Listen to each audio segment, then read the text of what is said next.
Hi there, Nelson Sim Racing here.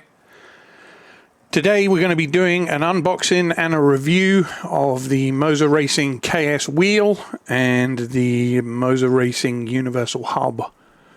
The reason why we're doing both is just because the Moza Racing KS wheel is the second wheel to come out with the ability to connect to non-Moza bases, and the requirement for that connectivity is the Universal Hub.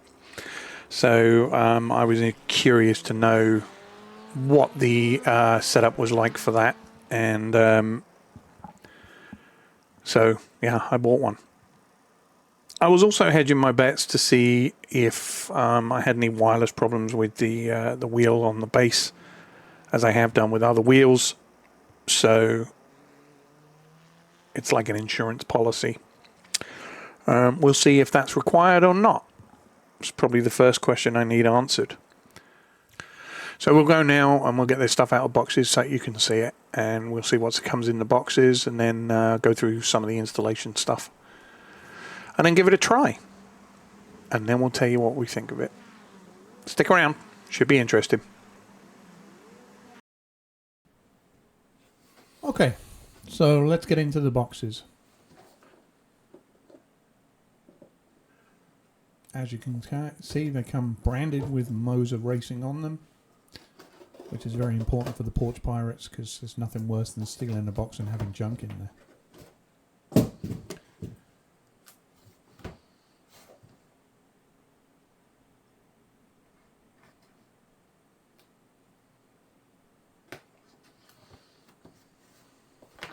That's a quick look at the Universal Hub box.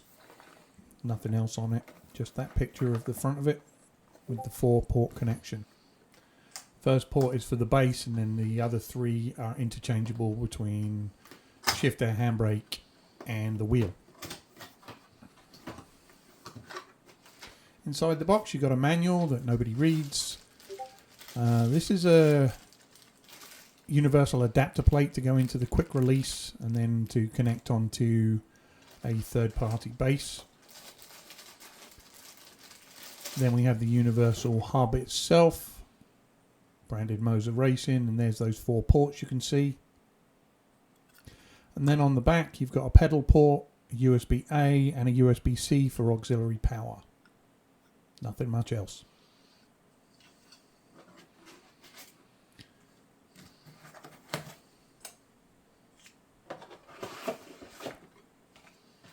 Inside the rest of the box you've got the very important Allen key and the screws for the universal connector, and then all the cable pack. In the cable pack you've got USB-A, USB-C for the power, and the RG11 connector for the steering wheel. Moving on now, we're going to fight our way into the actual steering wheel box.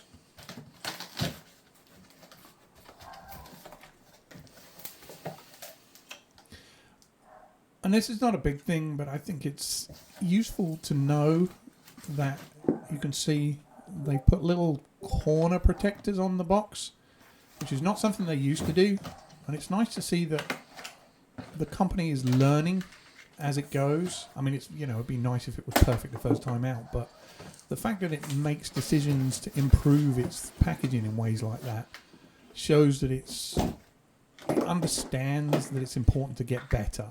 So I think that speaks a lot to the integrity of the Moza Racing people. There we go, just a quick view of the box. Standard, looks like every other Moza Racing box, pretty much. And there's a close-up of the wheel picture, and my god, it looks good. But it's just a picture. There we have a sticker sheet and a manual we'll never read, and crucially, small pair of tweezers for actually applying the stickers, which is a brilliant addition that I've never seen in any of their wheels before. And now we're going to hilariously struggle to pull the wheel out of the box.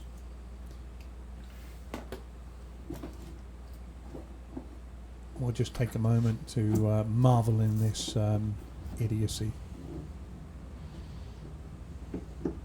Just a bit scared that I shouldn't be pulling it, but there it is. Out it comes. Bagged as usual in the branded Moza Racing bag. Got a healthy collection of those, and there we are. Look at that. That carbon fibre looks amazing. I think it comes out quite well in the video. And just having a bit of a mess around with all the buttons and encoders. Right off the bat, the encoders look incredible and feel great. And then we got gear shifters and dual clutch paddles. That's your RJ11 connection to go to the universal hub. So if you want to use it without a Moza Racing base, you can. Okay, so we've been through the installation process of the universal hub, and to be honest, it was so simple it's not even worth showing you. The actual finished installation, you should be able to see that just here. The wire comes round to the HDP shifter. It's an RJ11 connector. There's a USB. I just basically took the USB out of the HDP shifter, plugged it into the back of the universal hub, and then plugged the RJ11 in straight into the shifter. And as you can see, we are functional. The auto registration came up, and you just click register, activate, and that's it. So now the big question is, how easy is the wheel to install? So let's go over to wheel cam, and first big question is it going to connect wirelessly? Is it going to connect at all? There. Okay, we have power.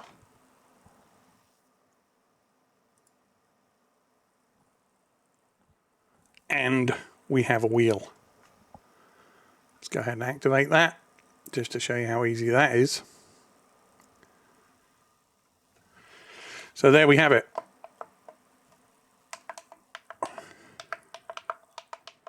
Just that simple.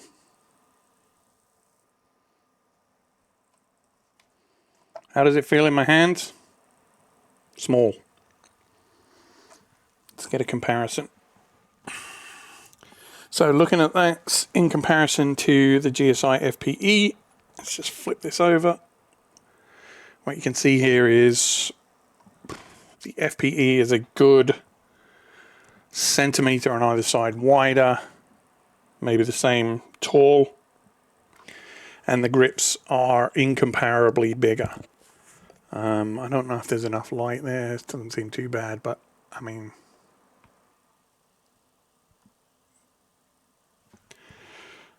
these grips are just chunky beyond belief, and some people hate them for that. I love them for that. This certainly does feel thinner and considerably stiffer. I don't know if that's a bad thing, but it's a thing. What I can tell you is these rotary encoders and these thumb things, they feel great, which is something that's always, not going to lie, been pretty disappointing on the GSI FPE. The encoders there are just, they kind of suck. We've got the little thumb joysticks here. They have push buttons, so it's pretty standard. As far as programmability, you can, from what I understand, you can program every single button to have an individual color. So this should enable button configuration mode.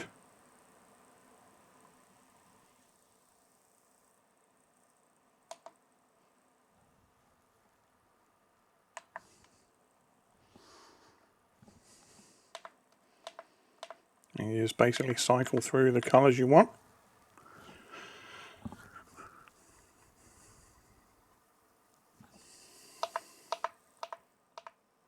Then basically to set it in place, you just pop.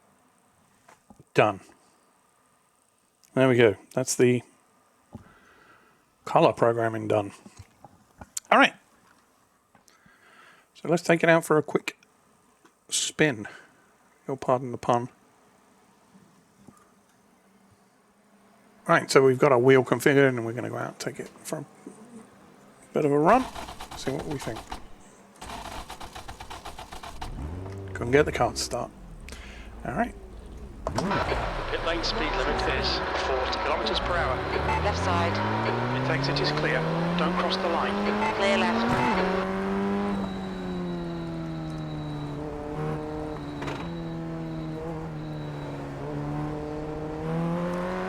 So the initial impression is, again, bearing in mind I'm tainted and I'm coming from the GSI FPE with its insanely chunky grips, is the grips just are small and you can almost mentally feel the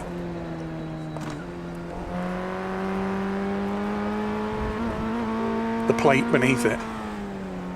You know, they just don't feel padded.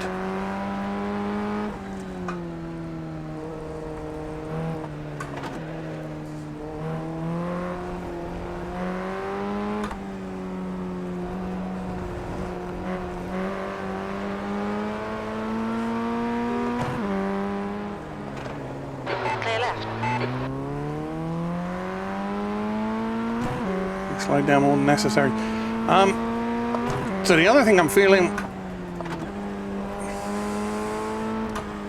the gears, the gear shifters, I don't feel like super engaged by them. I think they've got dampers on them, possibly to keep the noise down. I don't like that. I don't need that. I may have read that they were pre-installed that way. So there may be a way to take them off.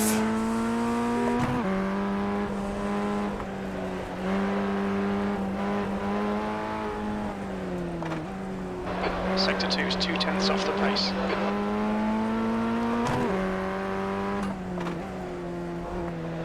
But yeah, the width of these grips, I don't know. It's hard to come back from being on the GSI train, let me put it that way.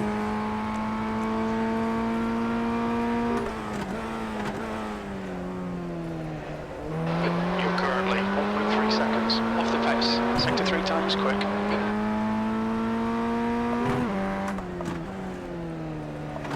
Yeah, I don't like the feel of the gear shift at all.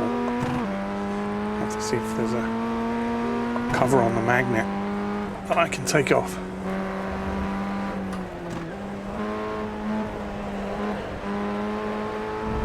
Sector 1 is quick.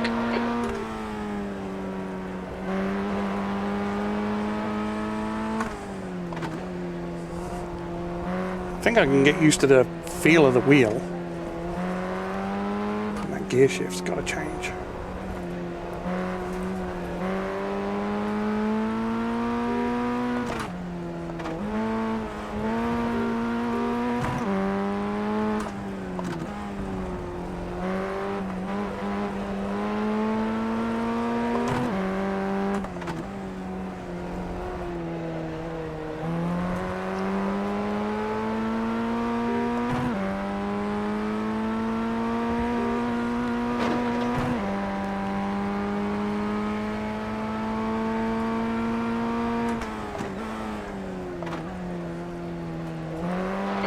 Quickest overall. You're now 0.5 quicker than second place. Sector 3 times quick. Some of these other settings.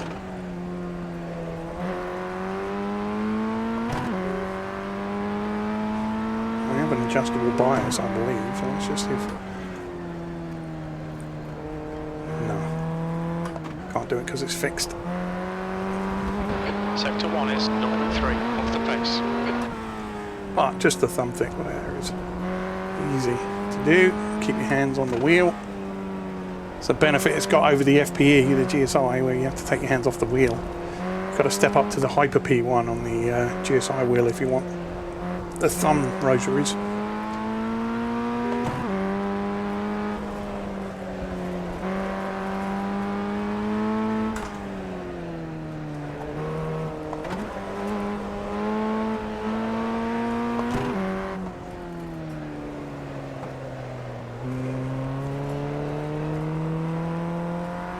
Guess I should have gone back down first there. But the wheel, you know, the lights are nice and bright. I'm sure you can see them.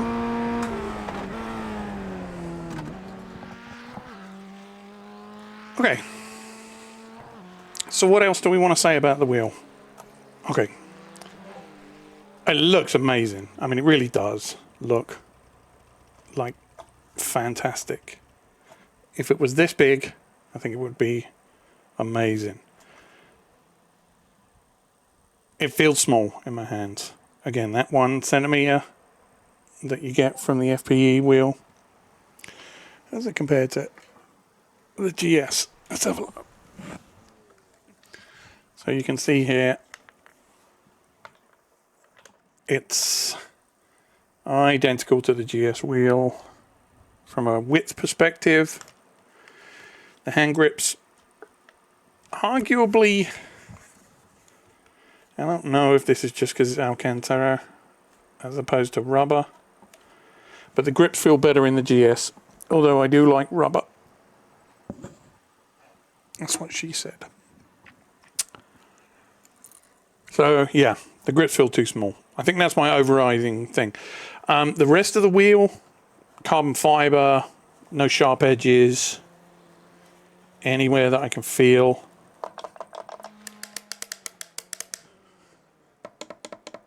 Now some people are going to love that.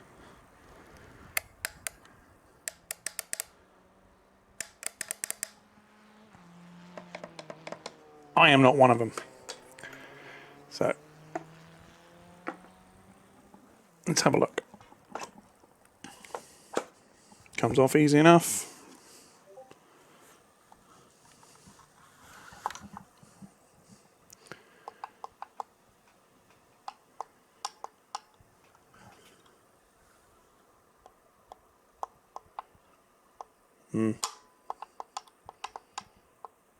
No, I just don't like the engagement. It doesn't feel as good. And it doesn't situate on the... Interesting. Let's see if it goes... Well, the wireless connects on this one, which is more than can be said for some of the other wheels. So that's good. I do have the cable option, so I can cable it up if for some reason I ever get away from a Moza base. It's part of the reason why I went for this. That away, let's bring up Moza Pit House. Wheel is disconnected, obviously. Now, I don't have power to the hub, so let's see if this actually... I think you've got to have the auxiliary power in for this to... for this connection to power this wheel. So that's interesting. Since it's connecting okay over Wi-Fi, we're not going to worry about it.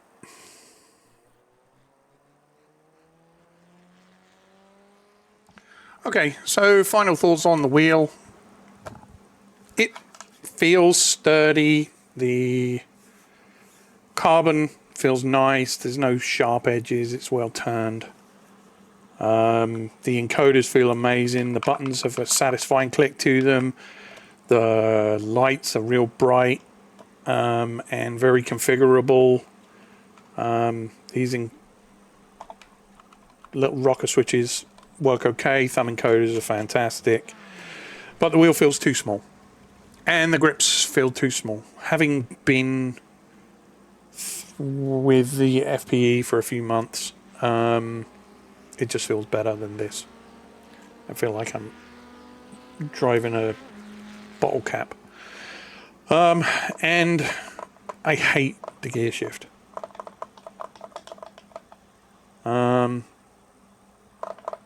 Yeah.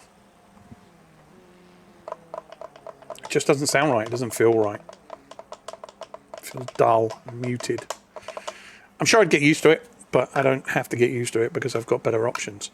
I forgot to mention how much I like this cutout. This is if you have the either of the dashes for the R9 or the R21 series.